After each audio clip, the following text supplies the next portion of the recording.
All right, let's see what the Knife Fairy brought today. So, saw this online and big fan of the Steel Will brand. Looking through some of their new blades, and every once in a while, there's one that just kind of speaks to you. Something about the lines, something just about the look, the way it should just kind of sit in your hands. I don't know. Sometimes just looking at certain shapes, for whatever reason, they just appeal to you. So, I saw a couple I was looking at that were interesting to me, but this one in particular, I thought, you know what? I need to have that. So open it up. And let's see what we got. So this is one of their new models called the Avior. Avior, something like that. Comes in a nice little box. Card, congratulations, warranty, don't cut your finger off. Okay, got it. So what this is a flipper called the Avior. There's some pretty cool things about it. Played with it a little while just before I kind of went into the video, just to see, how I liked it, make sure everything was in the box before I started videoing. And it's a nice little flipper. We'll go through some of the specs in a moment. But suffice to say, this is going to be a nice little pocket knife to carry. So some of the standout features I like about it is D2 is a good, solid, everyday carry blade steel while being relatively inexpensive. So this knife was like 60 something bucks, not that expensive. It's a good size. It's got G10 handles, really nicely sculpted. We'll go into that in a moment, with some steel liners, looks like, in there for strength. And it's also got ball bearings instead of phosphor bronze washers. So really smooth action, really snappy. What I like is that they've contoured this a little differently than a lot of flippers. That arc is a little different, but it's got some jimping that's not abrasive, but it grips your finger. But when it flips around to this side, a lot of times that curves the other way. And so I've had a knife where, yeah, it looks beautiful. You open it up, and then for whatever reason, when I go to grab it, that point is turning, instead of, see how it's turning away from my finger here, it turns into it. And so grabbing the knife like this, if you grip it hard, it pushes that corner into your finger. They've done it this way, so then when you put your finger up here on the finger choil and that little jimped ramp there, it's actually very comfortable that way. Your finger is curved, so it fits right into that, perfectly in that groove. And this goes away from that finger, so again, it's not a hot spot, doesn't point or dig into your finger. So I saw that and I was like, you know what, I kind of want to have that. I like that it's got a nice pointy blade, it's got a high grind. I like that sort of drop-ish point with the swedge. It's a tall blade, so it's kind of heavy duty. I mean, it feels pretty damn strong. There's no wiggle. Lockup is insanely tight. And so it's light. I wanted to go try it out. So they say it's a 3.2 inch blade. Although it looks bigger than that, maybe because of the height, but it's a good sized blade, kind of in that middle. I don't like under 3 inches in a EDC knife, because then you tend to, it's kind of too small for my hand, because I tend to have smaller handles. So that 3.2 is about the minimum I usually like. I'll carry some that are about that length. That one, I think, yeah, it's about 3.2, something like that. So this might be 3.3. It might be just a little off. This might be a little shorter. But, that's about as small as I want to carry, so I can still get my hand on it. That's the Heretic Manticore E with their recurve blade. Back to the Avior.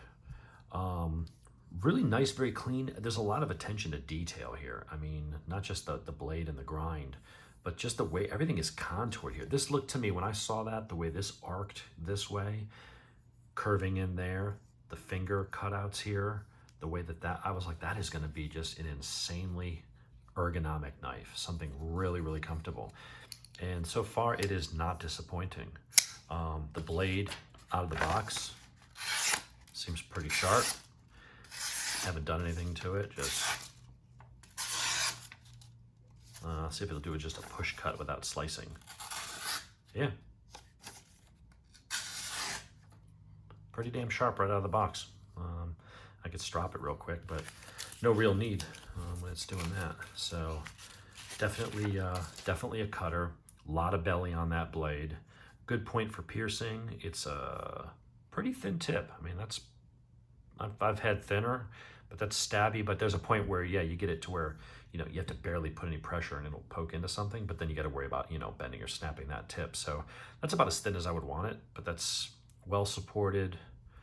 Seems pretty dang strong. It certainly is a good slicer. I mean, that's going to be a great general purpose knife.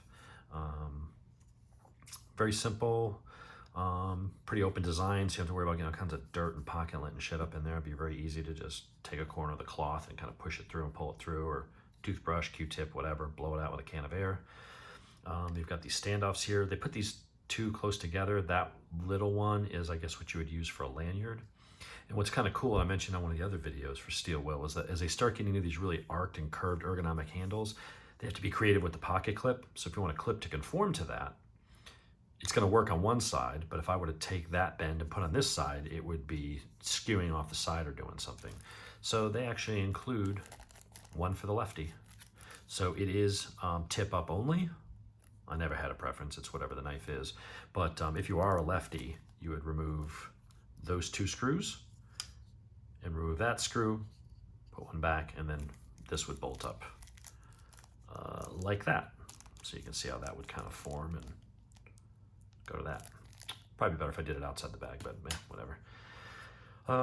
So not sure what else there is to say other than this is going to be a really cool blade. I think I'm going to carry this a lot. I mean, I've been on the automatic kick lately and got my Microtex and all my other stuff, but as a heavier duty knife, or if you have to be going somewhere traveling to where automatics aren't legal, they are legal in 40 states. Some states do have restrictions on them, but always check laws if you're, you know, going to another state or traveling or something like that. So it's always good to have some folders, even if you are an automatic fan, because it'd be really stupid to go to a state like New Jersey or for some reason Pennsylvania, I think Virginia. It's kind of weird. My carry permit for carrying a loaded handgun in public is good in those states. So I can walk around with a Glock with a, you know, 18 round magazine or something. They don't care. I walk around with this, they care. This knife is not any more deadly than that. This just opens that way. Oh, it's one-handed and it's fast opening. You can open it with one hand.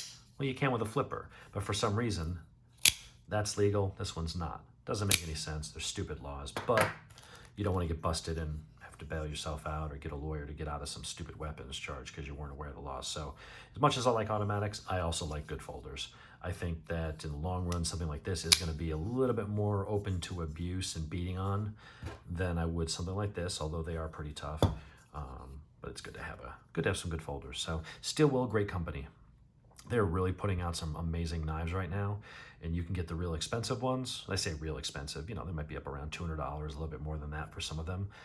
But they've got their value lines that are, you know, in that 40 to 60, 70 range, which this is at the upper end of that. A lot of them are close to the $40, $50 range, which will have the same kind of blade, different shapes and stuff, but the same quality steel, good grinds, but it'll have an FRN handle or something.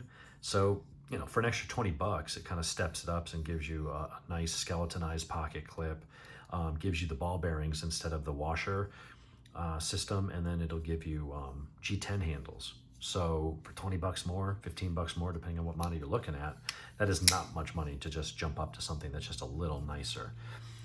I don't believe they offer this in their premium line where you get like M390 or, you know, some titanium or things like that. Some of the models they do, some they don't. This one is probably one of the ones that's made in China, although it doesn't say. It's on the box somewhere.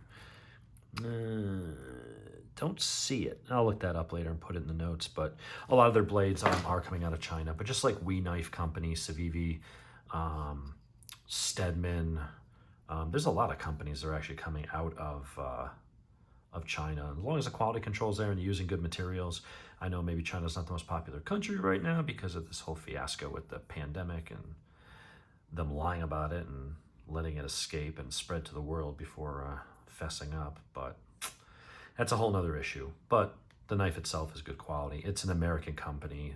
And so I know people are always like, buy American, buy American. It's like, well, buying American doesn't just mean it's better. I mean, we make shit here too, right? There's some stuff that's good and there's some that's, you know, cheap. The country of origin doesn't necessarily define its quality. But this has definitely got a nice D10. It's a good quality knife. That thing just flies right open. I love ball bearing pivot systems.